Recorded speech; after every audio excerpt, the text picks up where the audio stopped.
Thank you, Nathan. Hi, everyone. Welcome to the Art Gallery of Hamilton. Welcome, everyone who's here with us in physical space. I really appreciate you taking the time to come here and brave the viral stew that we have that seems to change every day, but doesn't prevent us from connecting as human beings. So I really appreciate you taking the time tonight and joining us for this amazing event. It doesn't mean that I like you more than our amazing attendees through Zoom. So I'd like to welcome everyone who's joining us digitally tonight as well for Speakers of Truth and for making the time for these amazing conversations. Let me start by acknowledging that we are here at this gallery on the traditional territories of the Erie, the Neutral, the Huron-Wendat, the Haudenosaunee, and the Mississaugas. This is land that's covered by the Dish with One Spoon Wampum agreement between the Haudenosaunee and Anishinaabe nations, an agreement that charges us to not only share the resources of this land, but to share them consciously, generously, reverently, and in deep partnership with those around us. We further acknowledge that this land is covered by the Between the Lakes Purchase of 1792 between the Crown and the Mississaugas of the Credit First Nation. We give land acknowledgements at all of our public events here at the Art Gallery of Hamilton. And it's something that we try not to do in a way that's rote. We try to situate it in the events that are happening tonight. Obviously, is an important piece of the gallery's growing understanding of what it should be in a time of reconciliation as a public institution. One of the things that I think this gallery needs to be is a place for urgent, sometimes difficult conversations, and that we offer space for Indigenous voices, space that's safe, space that's free from hate. I'm bringing this up because tonight's event has already been marred by some online trolling and hatred. We've had to bump up our security and involve the police just to create a circumstance where we can deliver this talk, which is, to me, it's shocking only in that we are trying to make space for conversation and to create a space where people can speak honestly from their hearts, which it's amazing. We live in an era where that gets that rankles and angers people so much that it can make these situations unsafe. So we're going to have speakers of truth. As always, it's an unfolding conversation, after which we invite people to offer questions or comments. We will feed and reflect comments that will come in online as well, to make sure everyone can participate. I just urge everyone to maintain and honor the space that we're in, treat it reverently, and let's make tonight absolutely a magical discussion. We have 4 amazing speakers, and thank you all for taking the time tonight to be with us. We'll let you all introduce yourself at further depth, but furthest away is Danielle Boissonnault Anishinabeg. She is a multidisciplined artist. She very recently published a chapbook with the Hamilton Artist Inc. called Bury My Heart at King and James. And she's a self-described rabble-rouser, which perhaps Danielle will further define for us tonight. Beside her, and who kicked off our amazing event, is Nathan, and I'm going to try and say Therontaxte Muir. Nathan Muir, Mohawk, a youth advisor, educator, activist who works with Nawasa Kendawasan Teg. Beside Nathan is Audrey Davis, Haudenosaunee, Mohawk, strong woman, executive director of the Hamilton Region Indian Center. And beside Audrey is Kenny Kirkwood, ally, musician, folktivist, which I will leave it to Kenny to define fully, and a Juno Award winner. Thank you all for participating tonight, and I give the floor to you, for Speakers of Truth. Perhaps a round of applause.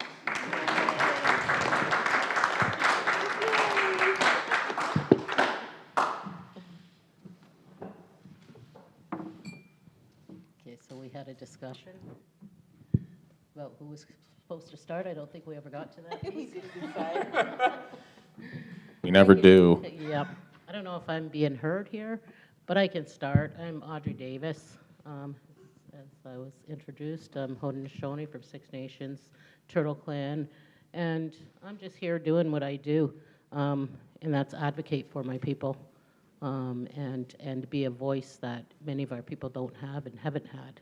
So that's what I think we're all here doing, is being that voice and getting truth out there about our realities, regardless of what other people think our realities might be. We know what our realities are, and that's what we're here to speak to. So I guess that's why I'm here. Sagwago, Agatanuniji on the Edoas, Talandaxte Youngets, Nakji, Nathan Youngets, Ne Ursuluni Geha, Ganeke Haga, Nevago Hanjoda, Dahno, Ono, the go Nidawageno. So, hello everyone, I'm happy to be here. My name is Talandaxte, but my English name is Nathan. Don't try the other one, as Tor tried. I come from the Mohawk Nation, and I come from here in Hamilton, Ontario, born and raised. I also identify as two-spirit non-binary, and much like Audrey here, I sit here to advocate for the betterment of our people, to be a voice for our people, but also to inspire all those young people out there that are watching us tonight. Hopefully, my being here, me being the youngest member on this panel, no offense, everybody.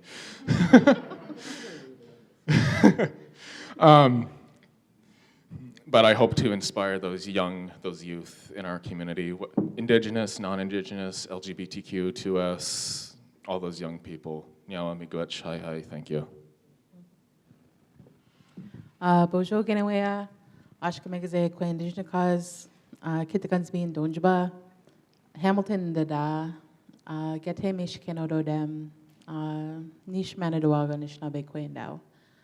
Hi everyone, my name is Danielle.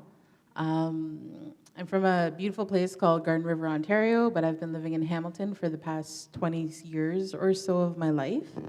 And, I never thought I would fall in love with this stink city, but I have.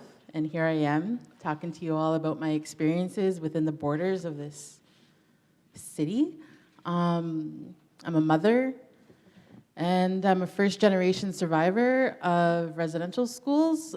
So my mom attended Shingwak Residential School. So the topic of conversation tonight is very close to my heart because it impacted me so deeply. And I love sharing space with people and having conversations with community members and getting to know the different perspectives that we all have to share about this very important topic, because I think that what we have in common is that we all have to live here. And you know, when Tor was talking about our wampum belts, like our ancestors had the brilliance within them to know that these devices would inform the way that we should have relationships with each other. And I think that, you know, the tools are already there. We just have to remember how to use them. So looking forward to the conversation. Miigwech, ani ken dijnakas tronto dunjaba min wendam nundwa megaze dodem and also gigijab dijnakas sego goego ken yungiats digalundo nidawageno. I'm humbled and honored to be here. I'm a musician since many lifetimes maybe, but certainly for most of this lifetime, I've really had a keen ear, and I love languages, and I grew up in, I'm from Toronto since I was 10, but before that I spent my formative years in Zambia, Central Africa, living with the Nyanja people and the Bembas people. So most of my friends lived in villages. I went to a rural public school, and that really gave me a different perspective on what I gather most of my Canadian friends who haven't traveled as much or grew up in formative years have in terms of perspectives and understandings of the balance of power, the balance of energy, the dominance of English thought, of English culture, of French, Belgian, the dominance, that competitive aspect, that greed aspect of colonialism that goes throughout. It's part of my lived experience. So to sum it up, I usually tell people I'm not the kind of white guy you might fear that I am. But that's enough for my introduction. So I come from all over the world. I say I come from Zambia, I come from Toronto. I was born in Harlem in 1966. So when my parents were studying there, so real diverse experience. And I'm here as an ally today, honored to be asked, because now that I've made friends in the community and have some families that consider me an uncle to their child, to their children, you know, and I see that my friends are hurting, and I see that the genocide is ongoing, and the oppression is ongoing. And as an educator, I see that in our education systems, we're still doing a really bad job of telling Canadians the truth of really what the reality is. And also as a dreamer, artist, visionary, I see so much hope in what could be possible for all our children to be able to see things without fighting, without growing up with hate, which is that tension that's around us tonight as people are out there hating. It's taught, you know, we can't forget that. So I work to teach all the children generations and pick up languages as well as I can. That's me using my gifts, but we all got to do what we got to do, but it's really worth it. I'll speak more later about the benefits of being an ally. Now I'm not going to talk so much. All right, let's get to this. Let's get to this. So Let's get down and dirty. So I think for me, one of the main starting points for me around this conversation was when the graves of the 215 children were found. I felt sick to my stomach, and I immediately was like, what to do? How do we achieve justice? And I think when Tor mentioned that I was a self-described rabble-rouser, I think what I mean by that is that I'm not the kind of person that goes with the flow because that's the way the flow is going. Because I'm a mother, I have like a responsibility to disrupt the systems that have violently violently tried to eradicate my people, because we're still here. And I want to make that really clear. And I think the people at the table here know that we're still here, and we're not going anywhere. And you know, I think the thing about being a rabble-rouser is that I'm also a creative person, so I think one of the main things for me is understanding how destruction can also be a part of a creative process, right? Even when we're painting or we're writing, right? It's almost like when the words are being on the paper, or when we're thinking about them, or when we're painting, that even the materials that we're using are coming about from the scattering of materials, right? So, The destruction of some, really, if Yeah. you get really down to it. yeah, absolutely. And, so that space between destruction and creation, I think, is one of, that we should explore more. Because I think it's really obvious that what has been happening lately doesn't work. So who's going to be brave enough to think about ways that will work? And, I don't know. I feel like we're a good group to say that, yeah, we're a couple of those that see that and acknowledge that there's something wrong, and we understand, like, the system as it was built, sure, it helps some, but the people it really ought to be helping, it doesn't help. Yeah, and I've worked in not-for-profit social services for my Indigenous brothers and sisters for a number of years now. And I also am a mother, and that's what's always kept me in the work, because it ain't easy, trying to move things forward for our people in an oppressive society. Although Canadians like to deny it, that there isn't, it's not that way. That is the reality of it, and it goes right up. It's very systemic, right? So when the kids were first, when their burial sites were, their unmarked graves were not discovered, or located. Recovered. Yeah, I never know even myself the proper term, because we knew they were there. We've always known they were there, and when it came out, it was like, I got mad.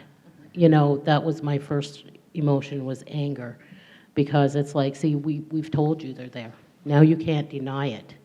And this ongoing struggle that we have to have our voices heard and tell them that there are still many oppressive things going on, and it takes one person at a time to make the changes, and if we can get those voices, those people at City Council to hear our voices, in regards to the monuments and the other memorials, the statues. Was it last year? It was last year, right, Lyndon? Yeah, it was our first rally.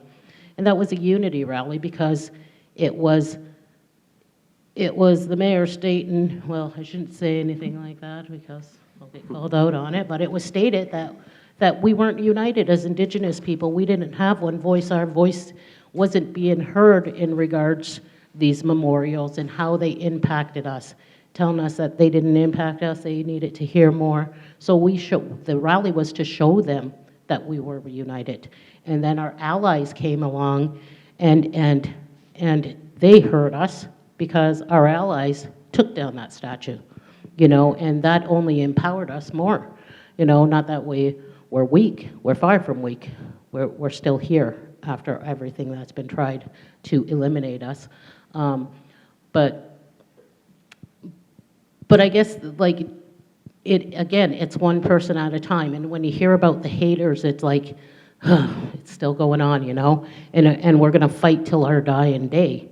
And probably our children will too. Our next generations will too, to fight for equality and equity and recognition that we are equal and that our culture does matter. I don't have my language. I love hearing my brothers and sisters sitting here using the language. I don't have it. I'll never have it. But I'm going to fight my ass off to make sure that the next generations do have it. And like, throwing politics aside here, and I'm challenging everyone in this room and everyone watching here today. Let's throw the politics aside. How hard is it just to be a human being? We look back at our languages when we call ourselves the Haudenosaunee or the Anishinaabe or the Nehiyaw or wherever in Turtle Island your people come from. Or even if you're not from Turtle Island, if you're from Europe, if you're from Asia, wherever you come from, somewhere in your language. In our case, what we call ourselves always refers back to the people. When we call ourselves Haudenosaunee, we're people of the Longhouse. When we call ourselves Anishinaabe, we are the people. When we call ourselves Nehiyah, we are the people. It always comes back to that, the people, the people, the people. How hard is it just to be a human being and have some compassion? And that's not just a sacred teaching coming from our line of the worlds. That's something all across the world. That's in religions all across the world. So why is it hard to look at someone who's different than you and tell them, you're not good enough, you need to be like me? I just want everyone to think about that. Because why is it anyone's job to tell me what I am is not good enough? Thanks, Nathan. I mean, I think it's important that we do talk about the politics of the situation in the sense of politics being the study of power and who has power and who does not have power, and the role that residential schools have played in these systems. It's a systemic inequity that was built and facilitated by the creation of these schools. And these schools were created explicitly for the purposes of removing Indigenous peoples from the land so that the Canadian government can get access to the land and resources. And that is a political strategy.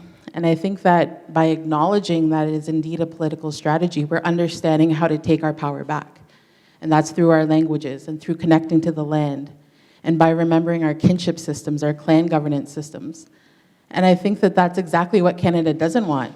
And when we talk about a monument like Sir John A. Macdonald's statue that used to be in Gore Park, that's a symbol of colonialism. And it's the symbolism that provides legitimacy to the Canadian government. So by removing this statue, the people are saying that we are also taking back our power to see what is and what is not in the streets of this city. When we do these things, we're reclaiming our power. And I think what happened at Gore Park when our allies took that statue down, like I remember we were at the Unity rally and I was so impressed because there were so many people and I was so happy. And I remember Lyndon inviting me and I brought my daughter with me. And my daughter's like, wow, there's so many people. And I was like, I know, right? And like, we were kind of amazed because it was like also during COVID and the pandemic, but everyone was safe and da-da-da-da. But we had to leave early because I had to bring her to work. And then so we were down by Center Mall at this pancake place. It was just me and her. And then I got a phone call. Someone's like, look. And they sent me a video of it coming down. And I cried. At this restaurant, I cried. Because I was just like, it's down. It's down, and I didn't have to facilitate this process. I didn't have to be there pulling on the ropes. And then it was at that moment that I felt so grateful for the solidarity of the people in this city to recognize that that was what we needed. You know, we talk about petitions, we talk about like, you know, delegating to city council and things like that, but what we have to recognize is that we have the power, and that lives in our heartbeat. And when Nathan was singing earlier, like the drum is representative of Creator's heartbeat. And when we hear it, I think everybody in this room was probably like struck by how powerful it was. And your voice is just so amazing, you know, and like the acoustics in this room and everything, it was just like, this is, you know, my spirit is like reveling in the joy of this sound. And we were brought here today all together because of the removal of that statue. And like that, the aesthetic of that statue was not nice anyway, so we can all agree that it was not the best looking statue in the world. So, you know, at least there's that, right? Yeah, and we had planned, I was, you know, working with Lyndon and Jordan, and part of the plan was we were all going to walk down to the statue and turn our backs on it as symbolism that it wasn't, you know, that we were still strong and we were going to stand up. And when I got there and it was like, oh, what's that banner? What did they put up there? And then next thing I know, it's like being pulled down. I was like, hey, and I went live on Facebook. It was like, look at this. It was awesome. It was really an awesome experience, and I do still appreciate our allies, you know, for that. I was there both days, the Unity rally and the day that it came down. Both days I was in my traditional attire as well, my regalia. So I also knew in that aspect I couldn't get myself directly involved because immediately the way I'm dressed, I'm immediately going to be a target.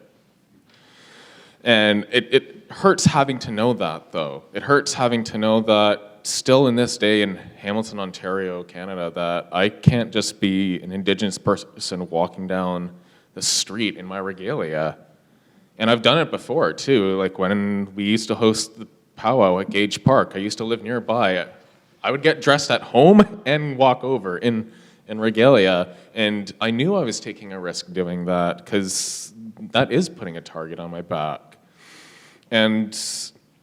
But when that statue came down, like it was that rush of relief. And even to this day, every time I walk by it, because I'm downtown pretty often, it's just that rush of relief. Like I don't have that individual staring me down each time I'm walking by. Because everyone in the room needs to remember too, like yes, Canada is in a lot of ways a great country, but it's for us Indigenous people, unfortunately, there's always that added notion that this whole territory was stolen out from underneath us. New Brunswick, Ontario, Manitoba, Saskatchewan, all these wonderful places, and they're all beautiful places. And our territory is the most precious gift that Creator could have given to us. And that's why we still fight. Because, first of all, it's still in our teachings. We're taught very young to continue the 7 generations going. 7 generations back, everything that they did was to ensure that us today have all these things available to us, right? That drum, this wonderful nibba that we're drinking today. And now it's our job to ensure that our great-great-great-great-great-great-grandchildren, I didn't count, has access to this nibby, to this drum, to the land out there, everything in creation. And we're taught that through our Thanksgiving address. We're taught that through our giving of our sema, our tobacco. Like everything revolves about that giving of thanks and how grateful we are as Indigenous peoples. Yeah, and I look forward to the day when all Canadians recognize and know that there are sovereign nations within this country. Every First Nation territory is a sovereign nation. There are agreements, treaty agreements are legal binding contracts between the Canadian government and the First Nations territories, peoples. So I look forward to the day when people see this and recognize this and realize that we belong here just as much as you belong here, and we understand our roles and responsibilities to the land, to each other, to our previous generations, and to our future generations, and that hopefully more people will take up their responsibilities as people, not necessarily Indigenous, because we all have roles and responsibilities as people to care for and take care of the land, and we have obligations to those treaties. And I look forward to the day, like I said, it won't be in this generation, I know it won't be. It probably won't be in the next generations where people all know what their treaty obligations are and uphold them. And then we'll all live in peace and harmony. Until then, we're going to continue to fight, and we're going to continue to talk about these monuments that cause harm, the things that cause harm. And I spoke this to a certain politician, was that, if the statues need to come down, those memorials need to go away, because if it causes harm to one person, it's our responsibility to stop that harm. And we know that it causes harm to more than one person.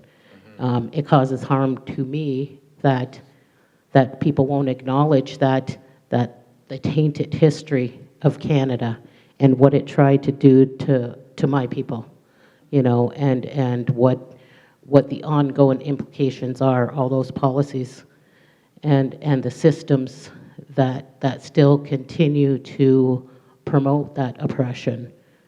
You know, so we got to keep fighting, and we got to keep, you know, gain more allies to recognize that those things are harmful. Because if there was something out there hurting you, hurting your children, you would take action, and that's what we're doing.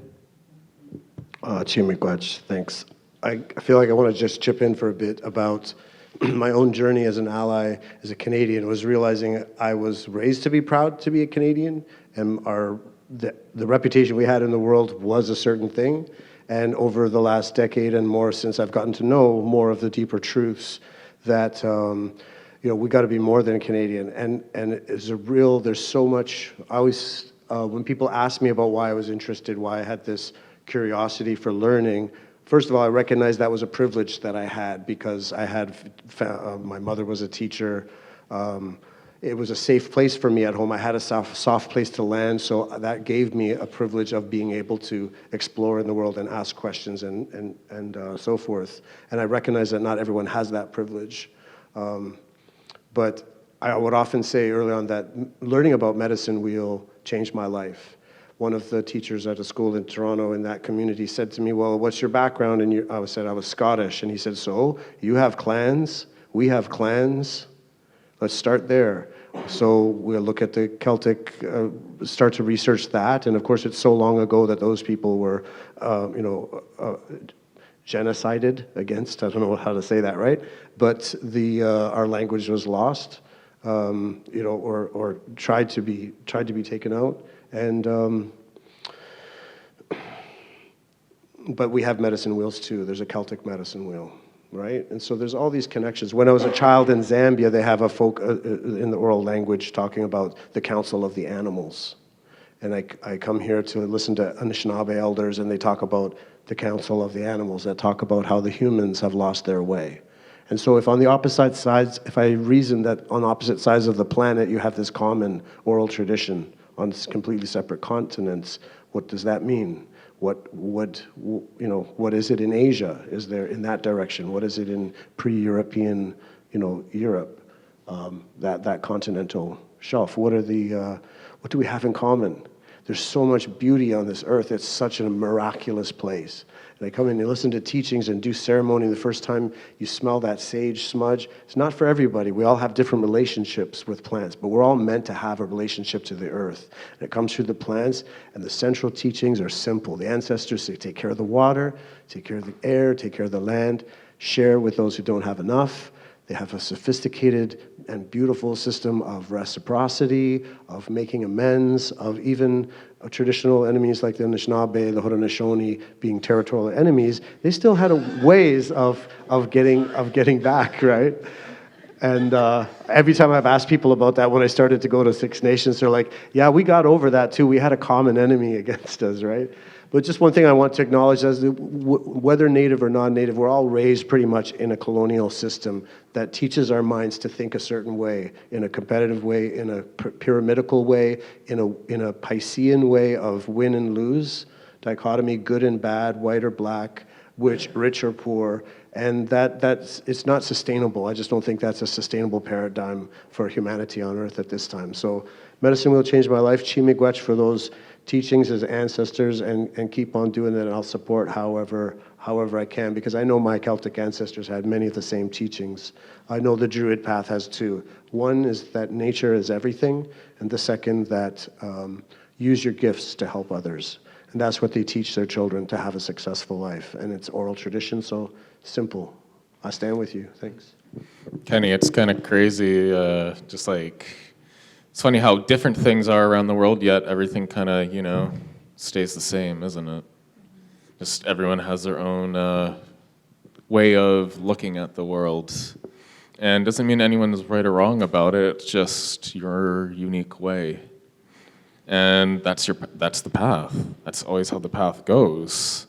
Even amongst our own communities, there's so many differences. Like even in our community of Six Nations, Mohawks and Oneidas were similar, but there's differences, right? And that's what makes us. What's that? The upper enders and down below. Oh, okay. Inside joke, sorry. Well, when Nathan, when you were talking about compassion, It reminded me of something, when we talk about colonialism that happened in Canada, I think part of the thing that we have to recognize is that colonialism happened to people in Europe first. And that, Absolutely. I have immense pity for non-Native people because you're so far separated from your original teachings that now what is socially acceptable is violence, whether it's structural or in your face, that it's normalized, and so far disconnected from community that individualism is celebrated. And that goes against everything that we're taught as Indigenous peoples, is that we rely on each other, we rely on the land and the water, and it's not us that, it's not the land and the water that needs us. It's us that needs the land and the water, and it's these understandings that, even looking at my kids' curriculum as they study, because they brought me home something. So they brought me home something. I teach my kids at home because I know that they're not going to receive a proper education at school. So I teach my kids at home, and they brought home something that was like, Mom, look at what this says. They're like, it says the Native women stayed home and cooked, and the Native men went out and hunted. Like, what is this? And like, they were questioning it, right? And it made me feel so happy as a parent to be able to, give my kids those critical skills, but at the same time not let it taint their outlook on life. Because my kids still know that there's love in this world, but they find it through our ceremonies, and they find it through our language. And those are things that I've had to take on the responsibility of doing, because I know that the Canadian system is not going to provide that for my kids. The Canadian system is going to give my kids shame. They're going to teach them shame about who they are. They're going to teach them that, we're not good enough. And that we have to assimilate into this culture of colonial capitalism to succeed, right? But what is success? And I think that success for me was when I seen a photo of the statue afterwards on the ground. The nose was off, which was brilliant. Whoever did that, thank you. But the nose was off. But to me, what was beautiful about this was that there was cedar and tobacco all over it. And that this statue went down, but it went down in a beautiful way that honored our connection to spirit. And that we were offering this statue as a way to say, this time is over for us here. And we're reclaiming our power, And I think it was so beautiful. Like, I wasn't there, but like, I'm getting chills actually. So I wasn't there, but whoever did that, did it from love, And I think that's the thing that a lot of people don't understand, is how can we still have so much love in our hearts after how much violence we've endured? And I don't know. I certainly don't know. Our teachings, exactly. Our teachings. Our songs, yeah. Our family. Our family. Our songs, our stories, our experiences. I mean, just touching on like what you were saying about, it's not about us as the individual, it's about our community. Yeah, we still have that spark of individuality, but it's not built to support just our individuality. It's built to support our community as a whole. Like, when I go out and sing, I'm not just singing for myself, I'm singing, like, even just here in tonight, opening us up, like, I wasn't just singing for myself here, I was singing for everyone in attendance. Even just everyone sitting in front of us here, you guys are in circle with us, if you really think about it. And already, that's a sacred Indigenous way of being.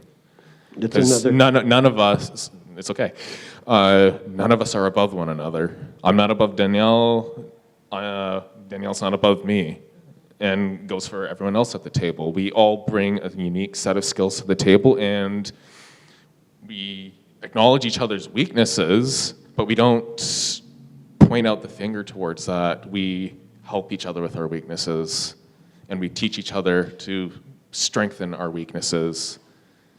That's what community is really about. Yeah, it's recognizing that, we all do have weaknesses and we all do have strengths and skills, and but recognizing that we're here for each other. You're not put on this earth for yourself, to service yourself. You're here that's what roles and responsibilities. You don't have roles and responsibilities to yourself, you have them to others, and to take that seriously and recognize that we're here for a limited time, and we have to carry carry on those principles that are taught to us again, like how are we still here, and how are we still here in the way we are? And I do believe it is because of our communities, our families. You know, many of us, I was raised urban, but every summer I was back on the reserve with my family, you know, and they're the ones who would build me up again to come back out, you know, back out into mainstream each year, and be able to endure, because that's what it was. And when I was a child, going to school, walking down the street, you know, I'm obviously Mohawk from Six Nations. Like it's plain. I'm dark, and it's clear that I'm Indigenous.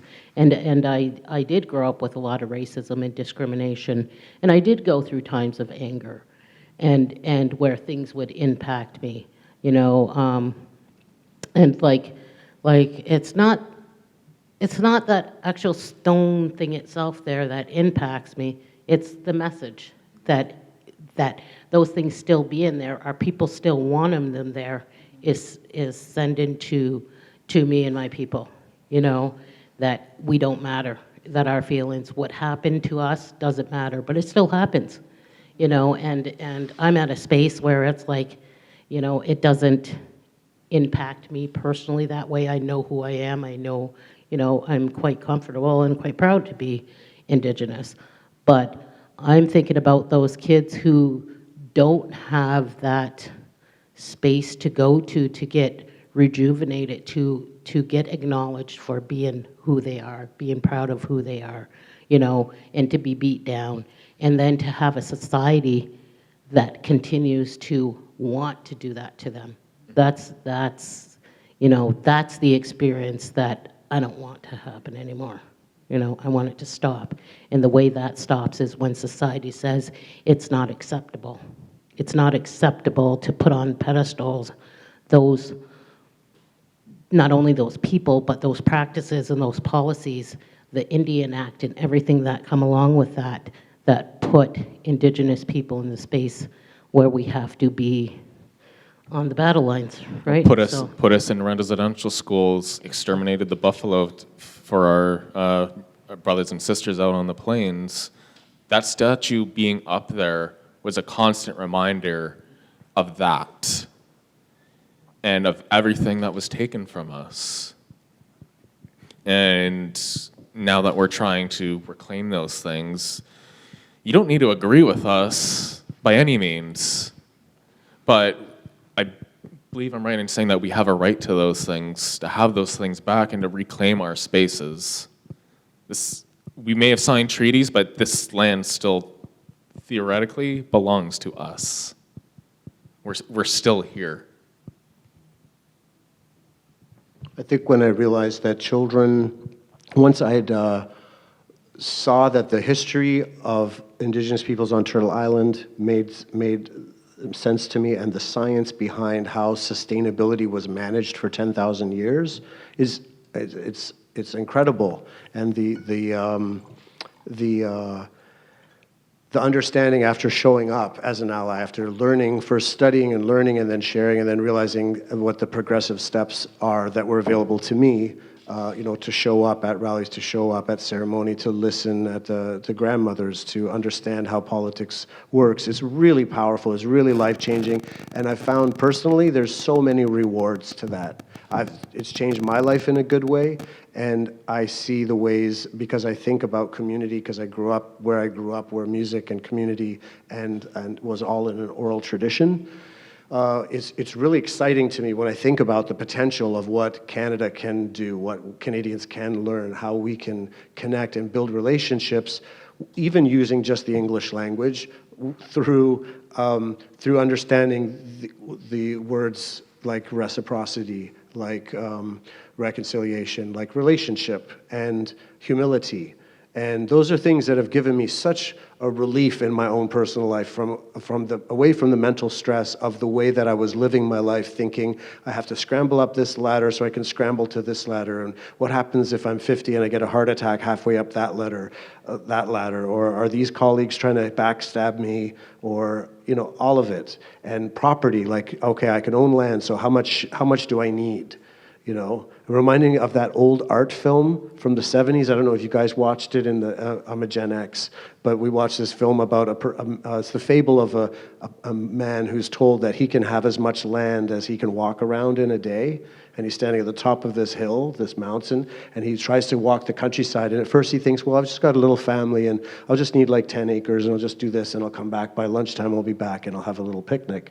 And of course, as he starts out on his journey, he sees the next valley and the next ridge, and he keeps walking. He thinks, I got all day, I can make it around that whole river valley, and then come back, and I'll be rich for generations. And he's thinking about his own 7 generations. But at the end of it, he doesn't make it back to the starting point, and he loses everything because he has a heart attack. So if anyone can add in the socials, I'd love to remember the name of that video. But it's just the rat race is not worth it. Our systems teach us to look at each other as competitors. Nathan, when you spoke about the lateral violence, I've seen it within my friends in the community, but I know it reminds me of my experience as a gay man in the 80s, how we had to band together to fight against HIV/AIDS, the fear of that, the isolation from society, that the institutions were not giving us the empowerment or the funding or the attention that we needed. And, it's just, we said to ourselves then, we felt very insular. Well, we need to do this all ourselves. We can't trust anyone. We don't need our allies. And as we learned, we do, because we're all related. It doesn't have to be so difficult. So much futile energy wasted on division, on conflict. Thanks. Yeah, it's, as you're sharing, Kenny, I was thinking about something that I was listening to what you were saying, but I was also thinking about, I was also thinking about, so something about COVID actually is that during the time that the pandemic is happening, my language teacher opened up an online learning opportunity. So every day at 11 a.m. we gathered together and we learned the language online over Zoom. So within negative and positive situations, nature will find a way to make a balance, right? So anyway, what I learned was somebody in the class asked, and I think that this is poignant because we're in an art gallery, but they were like, Isidore, how do you say art in our language? And then he was like, he said something that described painting. And then he said something that described writing. And then this person is like, but how do you say artist? And then Isidore, and I remember this, I'm gonna remember this for the rest of my life, but he was like, looked up and he's like, there's no word for art in our language. Because the way that we lived was artful, right? So particularly within the grammar of the language, you might see the word debwewin, and that would translate to the art of truth. And I think that's what we're doing today, is that we're talking about the artistic merit of truth. And that within that artistic merit, we have the ability to undo the harm that's been done within this country, if we look at it through a creative process, because we can see the harm that's been done. And then when we recognize that, then we can start to create new ways forward. And, particularly when I think about the harm that Canada's done, it's also done harm to Canadians. Particularly everyone, I think the Constitution's great. It's excellent. We have rights, right? But I'd like to challenge everybody in this room to think about what would happen if this Constitution was made up of our responsibilities, right? Because we're all so concerned about what our rights are, but what are our responsibilities? And I think that what happened with our allies in Gore Park when they took down that statue was that they weren't thinking about their rights that day. They were thinking about their responsibility as people in this country whose government has done active harm to our people. And their responsibility in that time was to remove this symbol of hate, because that's what it is. We have to be honest about what's happening here when we look at Sir John A. Macdonald and the active role that he played in the demise of my people's kinship systems and languages and cultures and ceremonies. So, you know, we have a lot of work to do, and I think that we can do it in a creative way, and that is full of energy. You know, when we talk about creating with each other and the way that creation even happened, that it was from a loving place. You know, and I think that fear and hatred is one way to drain energy for sure. But, you know, if we're able to gather together and laugh about stuff and, you know, think about, you know, what are we going to write about? Or like, how are we going to create something beautiful? And even earlier we were talking about like powwows, two-spirit powwow, you know, and this is really new to our communities, right? Is like this idea of the two-spirit powwow. And I'm really hyped because it means that our symbology is coming back in an unfettered and beautiful way. And that's winning. And I think that's something that we have to remember and say to ourselves over and over again is that we will win, period. We will win, period. And I think we can all win together too. Like when the closing point of earlier was that when I realized that the science was right and your history was sustainable, that you weren't just standing up for your own kids, you're standing up for my kids too, standing up for everyone's kids. And children could see the logic of that. I saw that Every Child Matters Day last year. I was so encouraged that I saw so many more Canadians in Toronto of all nations wearing orange shirts and bringing their children. And that's a key part of the educational thing, is we need to teach the kids to love the earth and model kind, adult, mature conflict resolution so that they can see how that works. Instead of going around raging, wasting our energy, pulling down this statue, pulling down this one. It's not your guys' job. As Isaac Murdoch says, Canadians have to fix Canada. You guys, like, you have your language and your land that you have your own work to do. So, but I really, again, encourage Canadians to keep learning and listen and step up, because we could all be really, all our kids could really succeed. I gotta say, I really love my Anishinaabe brothers and sisters for the Seven Grandfathers teachings. It is the most transparent, clear message, concise message of how people should treat each other and how they should act. It is culture in 7 teachings, right? You know, humility. You know, imagine if the Canadian government and leadership practiced humility. We'd be a lot further ahead. But yeah, I just wanted to say that, and I'll give somebody else a chance. That connected me to another thing. Can I just jump in? Is that that humility teaching reminds me of another teaching which I often hear, which is to be there's no experts. I know anyway from Haudenosaunee educators I've heard from, and memes on Facebook as well. The idea that you're not an expert is opposing way of thinking from the colonial view of education. And the idea that even a child can be a teacher, even animals are teachers for us. In fact, that's who guide us on the governance, on Anishinaabe government system, clan system. So, leave it at that. I'm going to jump in on that because you made a good point there, Ken. Because like I work in a school, and so I'm responsible for a whole slew of a number of kids who are all going through different walks of life and who all bring a lot of different things to the table, including traumas and including some painful memories and stories. But I've really come to lately to notice that each time I work with a new individual, like you just said, there's no such thing as experts. I've been saying that a lot recently, actually, too. That's funny that you bring that up. But every new student I work with, I find that I'm learning something new from them. Not just, sometimes it's about them, but sometimes it's about the experience of what we're doing, that relationship, of what we're trying to achieve. We're trying to achieve this student being successful in this institution that was not designed for them, but yet we're still introducing them to their ways, which is not a very easy thing to do. And in some circles, it's looked down on even. Let's not sugarcoat it, because it's hard, as I say, to walk with your feet in both canoes. With the Anishinaabe language, many oral languages around the world are more verb-based and talk about the action of what you're doing. Mohawk's the same. And so with the idea of memorial, what I've learned to do also as an ally is when I see an issue going on in colonial worlds that, for example, Canadians may be struggling with, hey, I've always liked that statue. Why are these people trying to pull it down? It feels violent to them, but they don't have the education, the background, the history to know what's going on, right? So that teaching of about humility and about not being an expert or not being a gatekeeper. When I think about the statue, I think this is an external representation of something that society, generations have been taught to look up to. And it's an external relationship, it's an ideological relationship.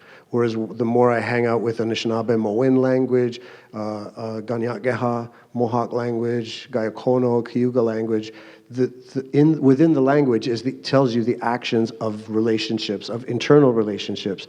Grandmothers say, well, you drink the water, miigwechnabe, onegasua. We're thanking the water. We're thanking that relationship to ourselves. The spirit, as Autumn Peltier says, water has a spirit. She was taught that by her grandmother, and I'm sure that teaching is 10,000 years old. And I'm sure my Celtic ancestors, have that same ability. What if by my extension, all of our ancestors, everyone who's ever lived, every creature who's ever lived, is in the spirit. Our spirits are in the water. And you die, and you're buried, you go into the groundwater, or you're cremated, you go up into but you're back in the water system. And we live we're water beings on a water planet. Isn't that memorial enough? If we take the ancestral teachings of protect the water for the next 7 generations, and if every Canadian resolved to do that and say, you know what, I did love that statue, but it's down. I'm not going to waste my energy like blogging online in protest and being angry and living an angry life. Because that's the essential. That's what keeps bringing me back to being an ally, because you go to ceremony, you hear a grandmother say, love, kindness, sharing, humility. So the idea of we don't have to waste our energy on being gatekeepers, on being memorializing ourselves. My Cayuga Longhouse friend, she said, we're taught we're not supposed to leave anything behind. So I remember when you go hiking and they say just take pictures, that's kind of how I tell my primary classes when I'm talking to children about ways of decolonizing one's mind and re-indigenizing your sense of awareness of the earth is to teach them that gratitude, right? Which is also similar to what I learned from the Eastern philosophies when I studied karate, qigong. It's common to many parts of the world. So yeah, let's do it. Keep connecting in relationship for the kids. Yeah, and I gotta say, I appreciate Kenny and all our other allies who take it upon themselves to learn and understand the world from our perspectives. We've had to learn to, like I said, walk a foot in each canoe. It's like, how do we be who we are with our values and principles and walk in a society that operates counter to that? But we've learned to do that. And we've learned to do that by observing and understanding what it is expected of us in this culture, right? And also balancing our own principles and values with that and making sure that we stay on the right path. Well, on the flip side, as a non-Indigenous person, if you want to take up your responsibility, you want to tie it to the TRC, because that's the actual term for trying to make amends, right? In my mind, it's like, to me, it's the government's acknowledgement, in a sense, that they take some responsibility for what's up. Yeah, obviously, they're not taking full responsibility because the statues are still up and different symbols are. But taking responsibility for taking up that work yourself, just like Kenny has and many others, to educate yourself. We go out here and we speak our voices, we speak our words, and we advocate and we continue the fight for our people. But honestly, you get tired. I get tired Absolutely. of educating, of talking about the impacts of colonization. I know I have a purpose in life, and I don't think that's all of it. I got other stuff I got to do. Where do you draw the line? Exactly. There comes a day where you got to pick up that you got to pick up that torch and run with it and educate yourselves. Educate. You don't have to embrace Indigenous culture. You don't have to embrace our principles, but you have to be open enough to realize that we do have history. And there was history. There's such terms as pre-contact. Where our ideal world was. But we've learned. And there, you have a responsibility. As people, as a person to a person, put aside the color, put aside, whatever those cultural beliefs, different religious beliefs are. That doesn't matter. We're all people, and we all have a responsibility to each other and to respect each other and to honor each other.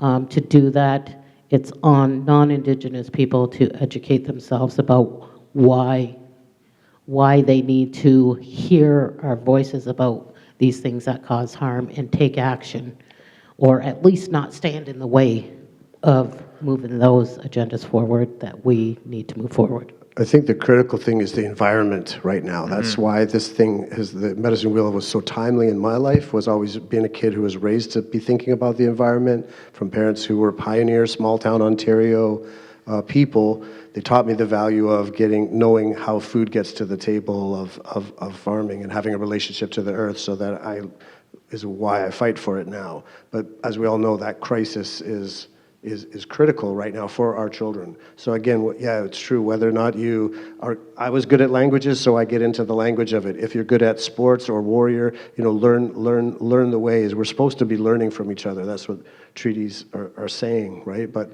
we need to be able to move forward with that. I really wish I could spout off every single thought that's been on my mind for the last 20 minutes, but we're simply just not gonna have enough time here. I've been listening. Because it's actually been like jumping off of what all of you have been saying, but like one of you had said we've done the work of learning to live in a colonial world. And we've suffered for it, but we're surviving through it, we're living through it, and for some of us, we are thriving through it. What about the other side, though? What about all of you?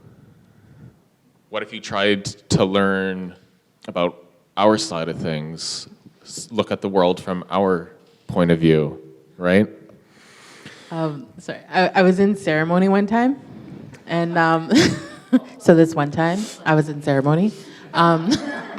Beautiful segue. And I was talking to one of my aunties actually, and we were talking about JT, Justin Trudeau, and I was like, you know what? I was like, I bet you if we put him out to fast for 4 days and 4 nights, he might actually change the way that he operates, And then this auntie just laughed real hard. I was like, who's gonna go get him? And then so,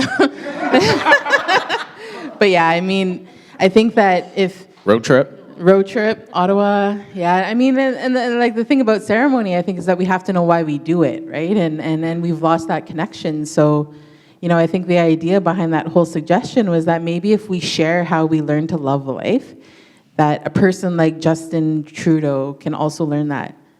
And when I say that, I'm like, there's a part of me that's like, no, you can never learn. But I think that that's my own learning journey as well, too, right? Is extending that compassion to non-Native people. And it's not to say that every non-Native person has caused harm to our people, because that's not true. But I think that part of my unlearning process is that I don't have to feel defensive around everybody, But my socialization and my upbringing has meant that sometimes I don't feel safe around, certain like non-Native, around white people.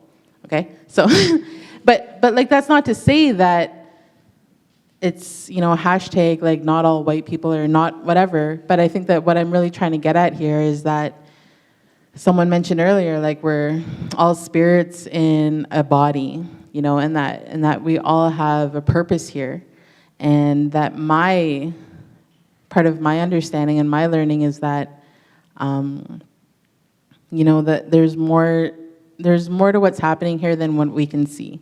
We're Anishinaabe people, we're living in a time of prophecy, and Some people say it's like the end of the seventh fire. We're starting up the beginning of the eighth fire. And in our language, we have a word, ashkamadazig, and it's the people that are bringing the new life. And when these people start to come, that it's symbolic that this time is coming, that things are going to change, right? And it's these people, these new people, you know? And I truly believe it's the young people, it's the two-spirit people, it's the neurodiverse people, that these are the people who are bringing a new way of life back. And then when we see these people and we uphold them, and then we start to let go of the old way of thinking, like what you were saying, Kenny, about this Piscean sort of, because I think you're referring to like the age of Aquarius sort of thing. Yeah, Aquarius is supposed to come in. Right. It's supposed to be dawning now. Right, exactly. So we have to embrace this, you know, and like really like engage with possibility. You know, and I think that's part of the reason that people who are upset about the statue coming down is because they lack engagement with possibility. And I feel pity for those people, so. I'm quoting our Honorable Justice Murray Sinclair here, but education is the key. And in our circles, we start them young. Just like in your circles, you start them young. And it always comes down to that. It's like, how are we educating? Are we hitting the right things? What needs to be improved on? What needs to be looked at again and rethought about? Like, is this causing more harm than it's causing good? And like, as Kenny said, I'm no expert, but there's things that need to be changed. There's a really beautiful way. I saw a presentation from Dakota Brandt on Haudenosaunee ways of raising children, and it reminded me of a definition that I learned as an educator, that to educate means to educe from someone, and it's the opposite way of thinking. In the Western world, the mind is an empty bowl, and the expert with all the books is to fill it with knowledge. And the actual, my understanding of the word educe is to draw out from something what is intrinsically in there. And so in Dakota's presentation, she's talking about children as being seen as already formed beings, and you're here to guide them and keep them safe. But there's not all this effort that has to go on for 13 years of your life through grade, and subject, and this whole scaffolded model of like, we need to assess whether you have, you know, who's the A+ students who are going to be the writers of the laws and who are going to be the accountants of all our gold. That whole system, speaking as an educator, seems driven to decide that. We need to know who's going to be able to sit for a long time and count our gold and protect it. And it seems like a futile waste of human energy. You guys have such a much more simpler way, easier way of having a deeper relationship. So I hope that our kids in the future won't necessarily be given a statue to look at as a way of putting their hope or faith in that statue, but to embody it within themselves, to internalize it, right? Have a practice of really healthy relationship with food, you know, that it's all been taken from all of us, you know. Last couple of years we've had to see grocery stores with no supplies all of a sudden, and I never seen that since Africa, since Zambia 20 years ago. So yeah, the system is crumbling, and let's jump into Aquarius.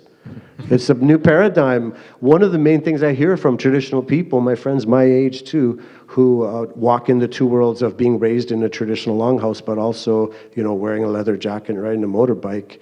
Like, we all kind of have to walk in two worlds too, but they often just say, when I'm problem solving about these things, they're like, you have to stop thinking about money.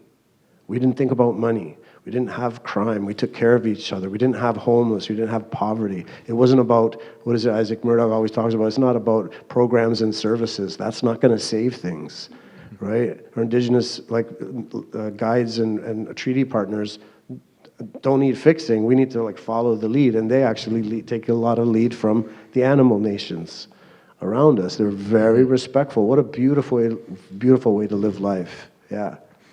And you know, there's something to be said about, and this is coming, I forget which elder this came from, but there's something to be said about the spirit of anger too.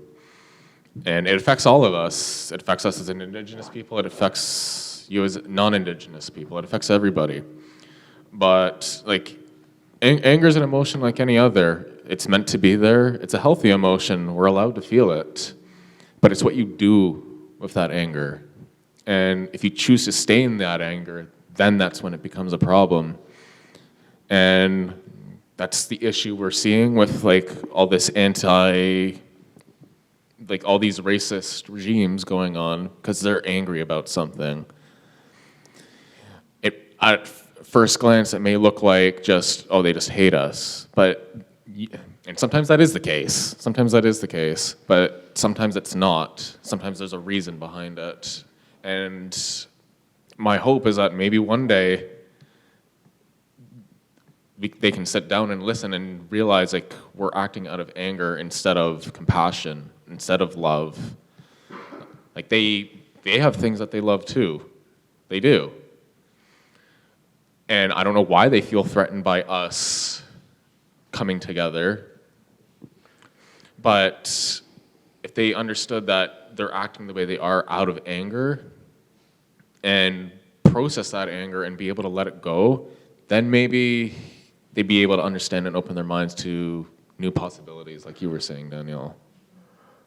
My first interaction with Anishinaabe was mostly around medicine wheel, 7 grandfathers' teachings, 13 grandmother moons. I'm just sharing that for anyone out there who's wondering about which pathways are there, and those are the ones that work for me.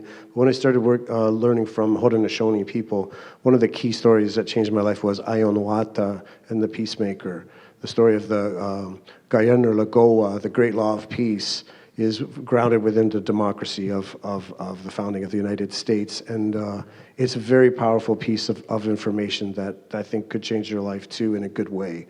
It's talking about the good mind, the choice we have between making choices between good mind. And in talking about conflict and anger, there is this whole, I believe that's what, I always imagine, what were the words that Peacemaker talk with Ayonwata about how are you going to get these 5 nations that are at war to resolve it, right?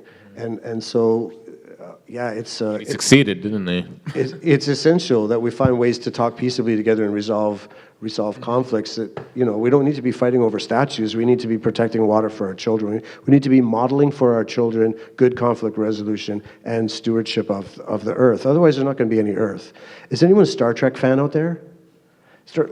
It's like as if you're on the Star Trek Enterprise, and it's like and everyone's like, oh, I wonder what this ship is made of, and they're like starting to scrape away the ship and take pieces of away and analyze it without realizing that you're going to die in space if you destroy it, right? The crew would never allow that. And look at the multicultural crew we have. Like I'm Earthling, and you're. It seems to me that Gene Roddenberry was a visionary when he said, maybe all the different species are potential what humans could evolve into. And it seems in my analysis as a passionate Trekkie that we could be evolving into Vulcans. The Vulcans had their dark times, just like Haudenosaunee talk about their dark times, where they had to get their emotional intelligence together to learn to speak instead of fight. And look at how Songwai Adiso, the creator, had given the creator's game, lacrosse, to the people as an alternative to war and fighting. And unfortunately, instead of turning more into Vulcans, which is how I often frame my indigenous mentors and friends, as peacemakers, as people who have teachings like that, it seems like the Ferengis are the ones that seem to be dominating the world. Everyone's evolving into Ferengis. I'm like, there's not going to be a world left. The store is like Black Friday every day. So let's become more Vulcan is my thing. Is it bad that I know I'm on your level right now? No, because it's really good. Yeah. Yeah, and I would say it's like, I say this to my kids, I say it to whoever I feel needs to hear it, is that, before you act and before you speak, what's your intent? Is it good intent? Is it intent that causes harm? Or is it action that's going to cause harm? And maybe step back and rethink what you're doing, that will make things much clearer. People get, this society's so fast-paced.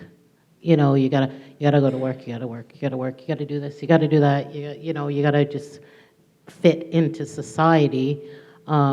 that people forget to find their purpose.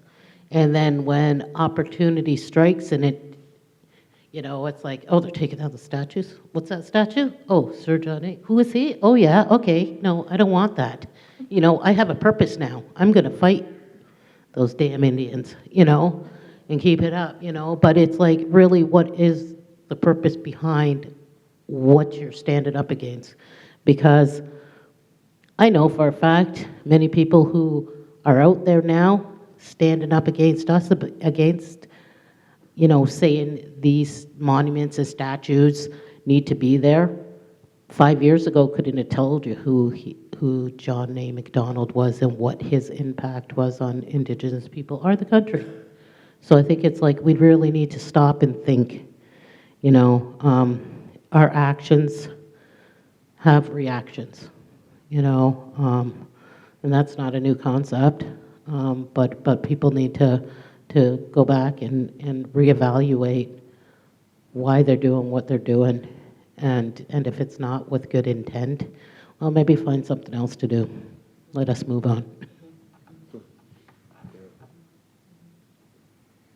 Do we have a time check? Yeah, 8:25. It's a good time we could take some comments if you like. Sure. What would that be in star date? All right, now you're pushing it. Oh, here comes Lyndon.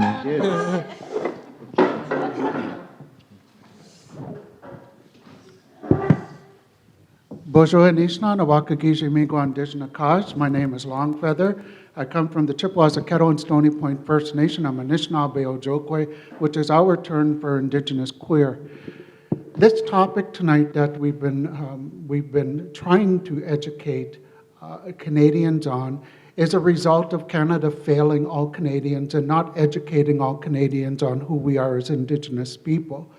So it then becomes part of our role and responsibility to share our stories about the harm that gets done through things like residential schools and monuments and statues, etc. This topic specifically is something that, so I work as the Indigenous Justice Coordinator for the Hamilton Community Legal Clinic, and so I talk to many relatives on different topics and different matters. And the matter of residential school has certainly, has always been part of our conversation ever since they instituted residential schools. Through many generations, we've talked about it in our families. And in fact, the calls to action and the calls for justice that have been delivered by the Murdered and Missing Indigenous Women Trans Two-Spirit inquiry and the calls to action from the Truth and Reconciliation Commission. Those are just parts of our conversations that we've been having as Indigenous people around our fires, around our tables for many years. And it wasn't until the federal government appointed these very specific groups or committees to develop these conversations and have these conversations across the country that good-minded, wonderful allies, Canadians like yourself who are taking the time to listen to our stories, to learn from our stories, that this actually happened, because these conversations certainly were not happening 20 years ago. So the conversation around statues that I know in many circles, both Indigenous and non-Indigenous, is very controversial, and for many Canadians, it's hard for Canadians to understand why statues, why take them down now? Part of our response is that because people need to understand the harm that is done by Indigenous people having to look at these horrible reminders of a painful history that was pushed on Indigenous people. And so that journey kind of looks like this. Many people also don't understand intergenerational and trauma and what it looks like and how it manifests in each one of us as Indigenous people. Although it's going to manifest differently, it will manifest through us somehow. So the matter of the Sir John A. Macdonald statue downtown where my office is located is just one story, and it's my story, and this is how it manifests for me. It's a trigger for me, and it's a trigger for me to have to continue to have this conversation about why these statues need to come down. I am a first-generation residential school survivor. My mother is the survivor. And my mother was sent to the Mount Elgin Residential School outside of London. And when her and my auntie, my second mom, were found talking the Potawatomi language, they were beaten and they were separated. And my mother was then sent to the Mohawk Institute in Brantford. And she was sent to the Mohawk Institute, we believe, because there would be Indigenous children there who probably didn't speak the Potawatomi language. So my mom was already a stranger when she was sent to the Mohawk Institute. And I want each of you watching here in person today and each of you watching at home in the comfort of your homes to think about your mother. Each one of us have a mother. And think about her, indulge yourself for a minute, and think about her as a 5-year-old girl going into a school and already being separated by language. Now think about her being raped by somebody who was over 70 years of age and who was representative of a church system and an education system that was designed to take the Indian out of the child. And that in 2022, that we should never be here to even tell these stories or talk about these stories.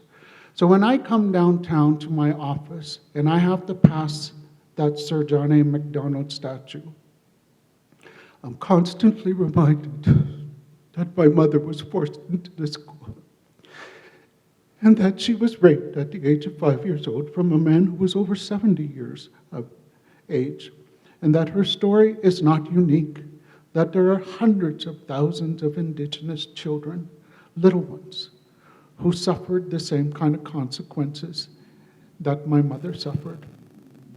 And why would anybody want us to have to be harmed every time we look at those triggers? Why is nobody trying to understand the harm that's done every time we have to look at that Sir John A. Macdonald statue? Or why would the harm isn't continued by us continuing to having to look at the Queen, whose statue still stands in Gore Park? How would Canadians, how would Hamiltonians feel? How would members of the Burlington and Halton communities feel if we erected statues of Paul Bernardo and his partner who murdered many Indigenous girls, or many girls in and around this territory? That's a trigger for people. That's a horrific past because they were murderers. We have to be reminded that those agents of the Crown and the agents of the church were also murderers and rapists, and that they participated in a process of genocide. That's the realistic values that are given to intergenerational trauma and how it affects us of Indigenous people. So I just wanted to share that with folks so that you have a better understanding that this trauma is real and it does affect us as Indigenous people, and that we all have treaty responsibilities here living in Indigenous territories, and that there's much work that Canadians can be doing to elevate the understanding and the education of who we are as Indigenous people, and that when we stand up and we use our voices, we're using them not only for the benefit of Indigenous people, but we're also using them for all Canadians as well and Indigenous people. When we stand up for things like clean water, we're doing that not just for Indigenous people, we're doing it for all people. When Autumn Palaszczuk gets up and she starts fighting for better climate control, this young woman isn't doing it just for herself or for her family or for her community or her nation. She's doing it for all people across Canada. So I just wanted to provide you with my story. Yes, people around the world. So you have a better understanding of what intergenerational trauma looks like and the harm that's done by these monuments and statues. Chimigwach.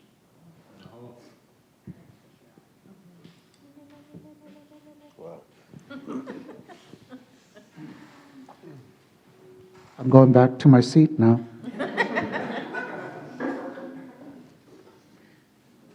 We have space for a few comments if people want to make them. We can. Ask away. Yeah, Daryl, would you mind speaking into a mic so that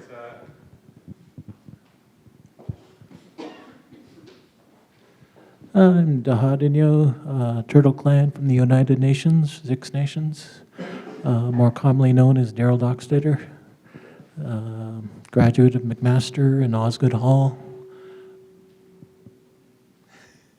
In terms of public art, Dave General is a tremendous artist from Six Nations, and we were discussing one time he's going to do a submission for the Battlefield House in Stony Creek. And I told him, for God's sakes, the last thing we need is another fucking white man on a horse. And he said, well, what would you want then? And I said, well, I think the world needs to see the mothers of soldiers crying. That would have a greater impact and would allow people to recognize that war is not the solution. He said, well, rather than mothers, what if we do 4 eagles with their heads bowed? And we can do 4 directions and the teachings of the 4 directions and the colors.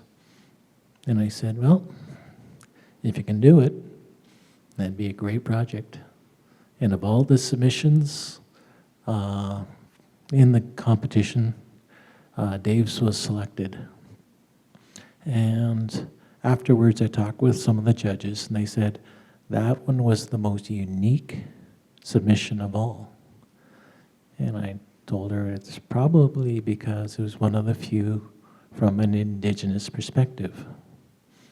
When we do ceremony, it's not to elevate anybody above the rest of us, but it's to remind us of the teachings and to do a public work, a public artwork, which stresses the 4 directions and the teachings.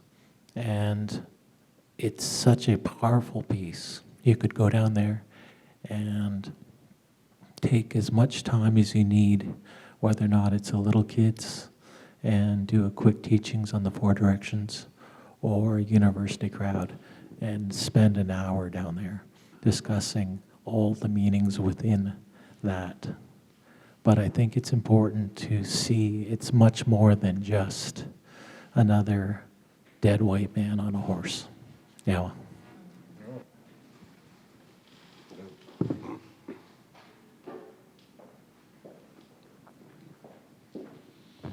Are there any other comments from the room? Comments, questions? If not, I'm going to read 2 comments that have come through the chat. The first one is just specifically for Kenny, so that you don't lose sleep tonight. The film is how much land does a man require? And that's the name of an 1886 story by Leo Tolstoy. This is a good question for humans, I think, in our age. I don't necessarily think that 8 billion people on the planet is too many.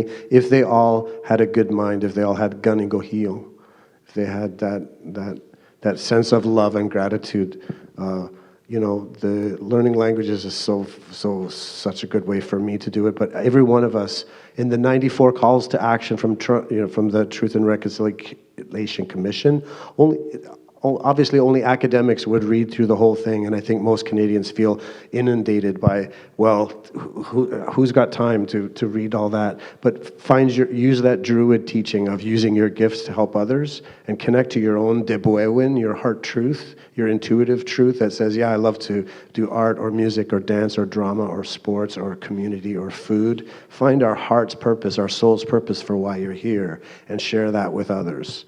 And commit to more time in your life to share that with others within the community. At this point in my life, I'm lucky this year I have a bit extra. I'm able to help a single mom a friend of mine with her cell phone bill this year. So I was delighted to be able to say, hey, I can put this into my budget. That's one way as I've found as an ally to share my privilege with others. And it's so rewarding. I didn't need that money for the other stuff I was going to spend it on anyway. Yeah, so learn, listen, share. Let's keep going. Let's work out reconciliation together. I think we really can. Hello. Hi. Thanks very much. It's a hard question to ask, and I want to just personally say thank you very much to everybody for sharing your truth and your story and being absolutely generous with your words. I'm curious about, and it's hard to ask the question because I don't want to incriminate anybody or what I'm curious, what is the work that still needs to be done, specifically in this city in Hamilton with monuments? Well, we got some rope, couple cranes, Well, spray paint.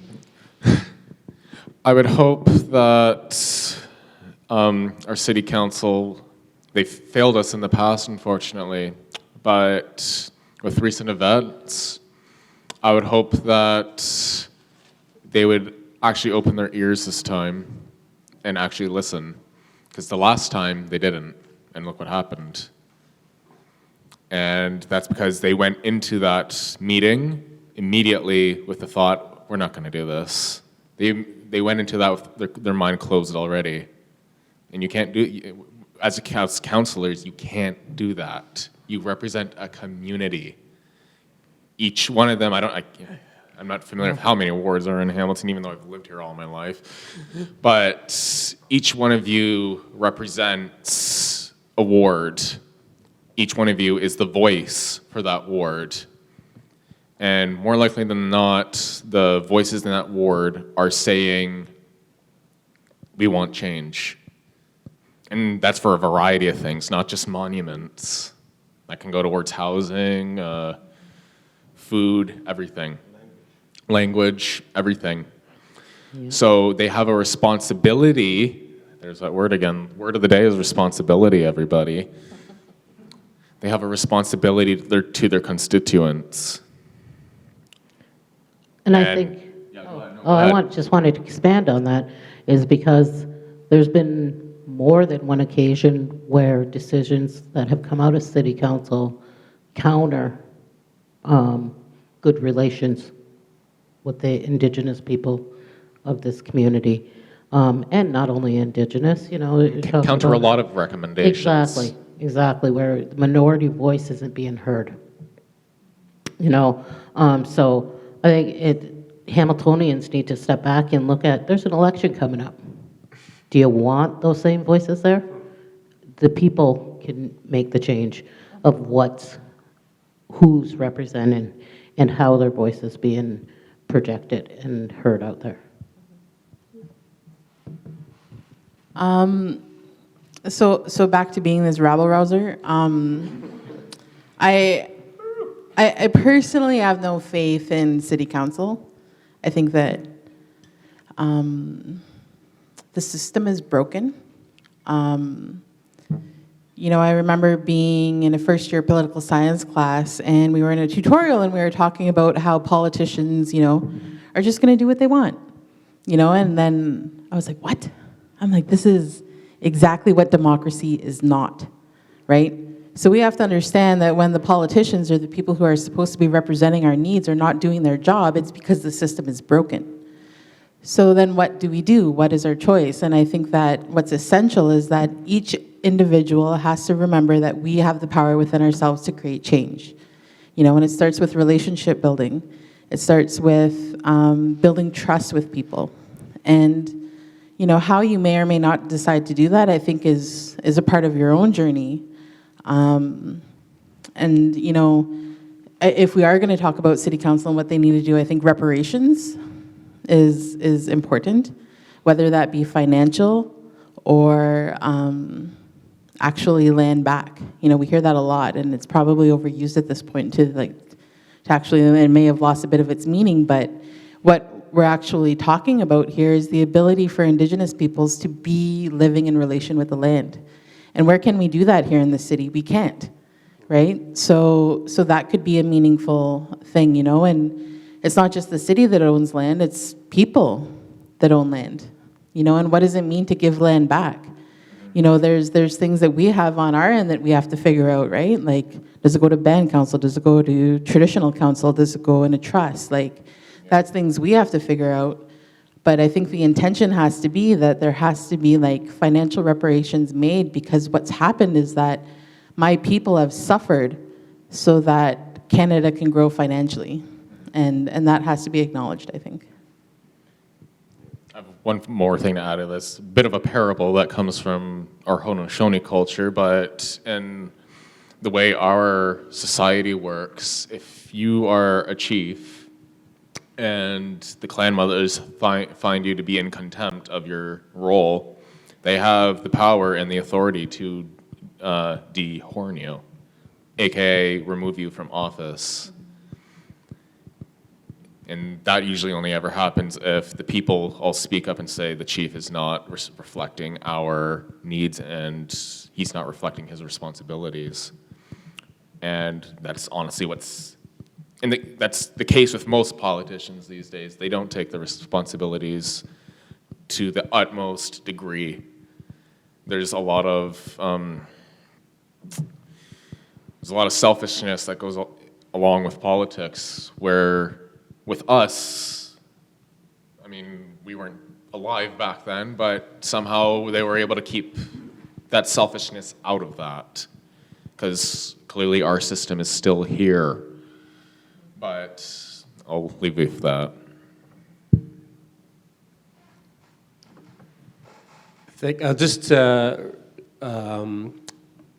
Sheila from online says, perhaps make a delegation to the City's Arts Advisory Commission. I know that Lyndon had also mentioned that there's a proposal to the city that's going next week, is that correct, to City Council, to discuss monuments and statues. And I think that in combination with what the panel has said about the upcoming election, I mean, there's lots of ways that we can pull it out into the light, put pressure on it, and hopefully change things at election time.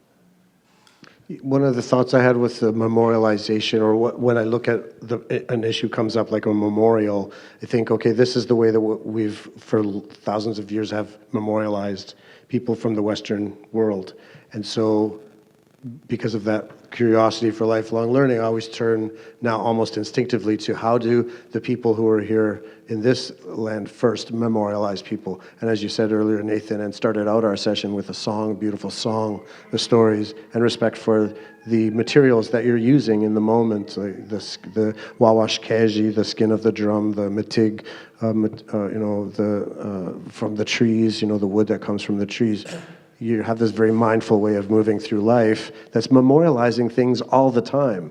So I've not been ever someone who's been that emotionally attached to statues personally. I get that many other people are, but I want to share that in my lived experience as an ally in building relationships in a good way.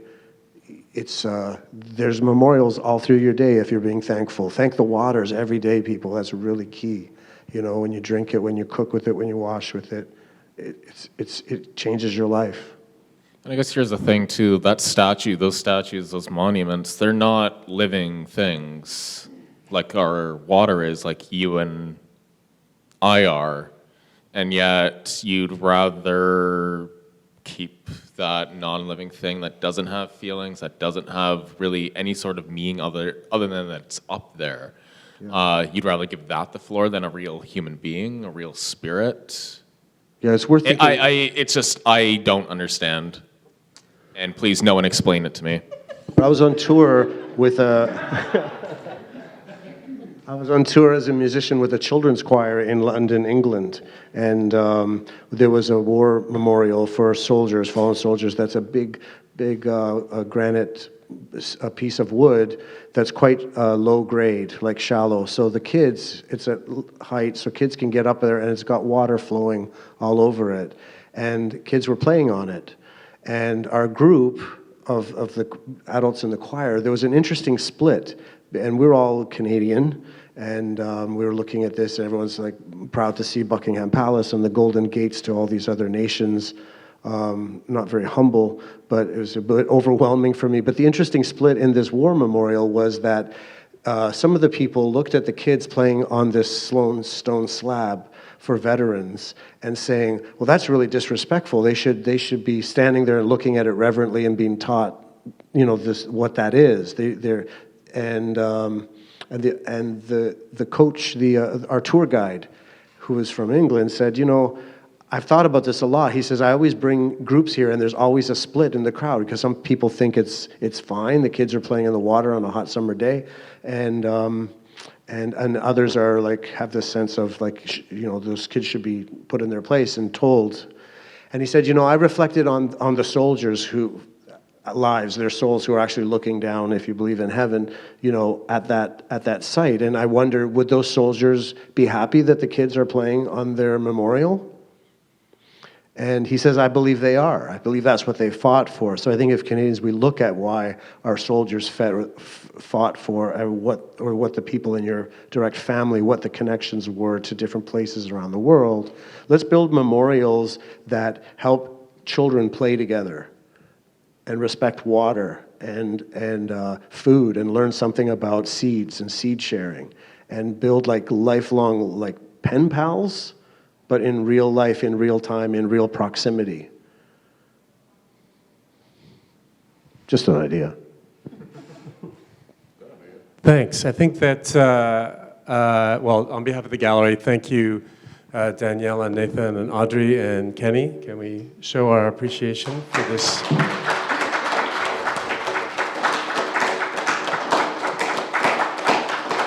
This has been an amazing night, and I really appreciate you speaking with such intelligence, honesty, soul about this topic.